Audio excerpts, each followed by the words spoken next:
Ce que je vais dire n'est pas une motivation superficielle, ni une histoire réconfortante pour vous remonter le moral quelques instants avant de replonger dans votre morosité. Il s'agit d'une conversation directe, honnête et profondément humaine entre des hommes qui ont assez vécu pour comprendre que la vie n'est pas toujours juste, mais qui savent aussi que rien n'est immuable. Cette vidéo n'est pas pour les jeunes hommes en quête de raccourcis. Elle s'adresse aux hommes mûrs qui sentent, même s'ils ne l'expriment pas toujours, qu'une part d'eux s'est éteinte avec le temps. Non pas par manque de courage, mais par excès de fardeau, de responsabilité, de déception et de silence. Ici, à Ella Decodificada, nous ne sommes pas là pour flatter les égos, nous sommes là pour éveiller la présence. Nous sommes là pour raviver quelque chose d'authentique, quelque chose qui ne dépend ni de l'âge, ni d'un corps parfait, ni de la compétition avec la jeunesse. Et si vous restez avec moi, vous ne le comprendrez pas seulement intellectuellement, vous le ressentirez aussi au plus profond de votre cœur, ce sentiment oublié que vous comptez encore, que vous avez encore de l'énergie, que vous pouvez encore attirer, non pas d'urgence, mais par sérénité. Permettez-moi de commencer par une vérité dérangeante. Pendant des années, on vous a répété qu'après un certain âge, le charme s'estompe, que l'amour n'est plus pour vous, que les femmes ne s'intéressent qu'à la jeunesse, à la richesse ostentatoire ou aux apparences artificielles.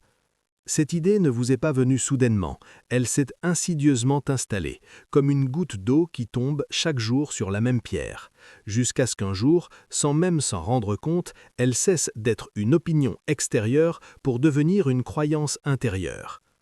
Mais voici le premier point crucial. Cette croyance est illusoire. C'est un scénario culturel créé par une société obsédée par la jeunesse superficielle et la peur de vieillir. Une question se pose alors que beaucoup d'hommes évitent de se poser.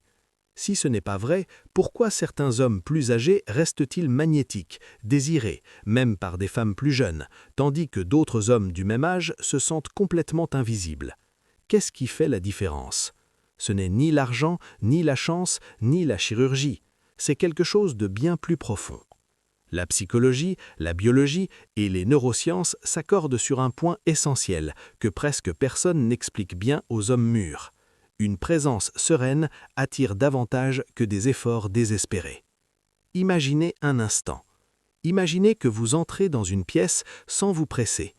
Vous ne cherchez pas l'attention, vous n'essayez pas d'impressionner, vous ne recherchez pas la validation. Vous êtes simplement là, vous respirez, vous observez, confiant en vous-même. Cela paraît simple, n'est-ce pas? Mais c'est là que la science intervient.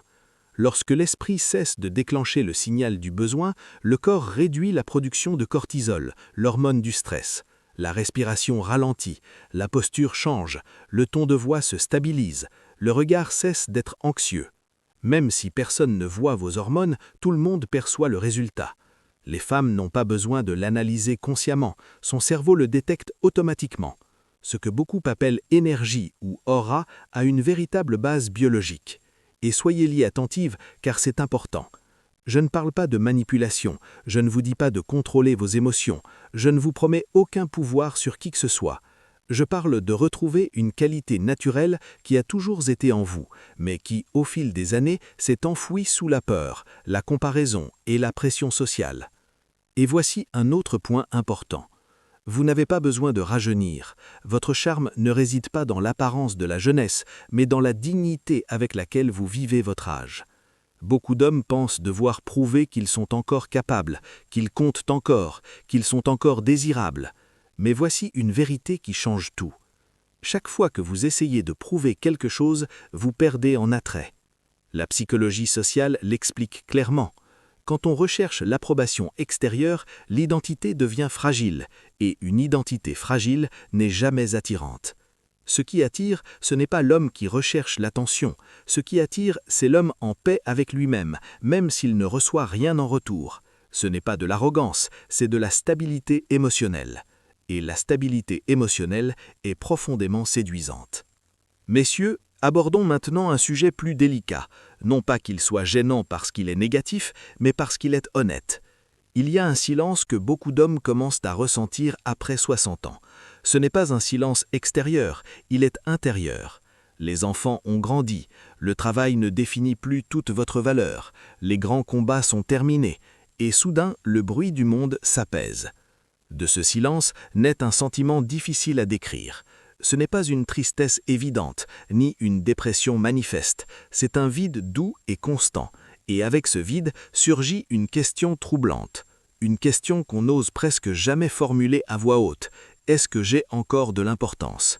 On n'en parle pas à ses amis, ni à sa famille, mais elle surgit la nuit, quand tout est calme. Et voici un moment crucial.